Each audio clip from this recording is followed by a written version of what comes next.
Sabahınız xeyir olsun əziz dostlar.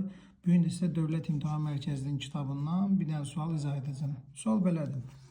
48, 31, 63, 32 sual işarəsi, 24, 39, 15.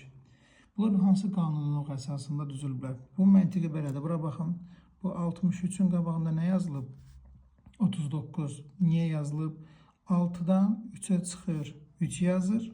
Çıxması nəticəsində 6 üstə 3 gəlir, 9 yazır toplaması nəticəsində. Eyni qaydada 3-dən 2 çıxır, 1 yazır, yazdı. 3 üstə 2 gəlir, 5 yazır, yazdı. Deməli, 3 üstə 1 eləyir 4, 3-dən 1 çıxdı 2. Deməli, bir dəfə bunların fərqini yazır, bir dəfə bunların cəmini yazır. İndi mənim sualımın yerində elə bir ədəd olmalıdır ki, onları toplayanda 8 versin, bir-birindən çıxanda 4 versin. Variantlara baxay hansıdır? Y variantıdır ki, 6-dan 2 çıxanda 4, 6 üstə 2, 8.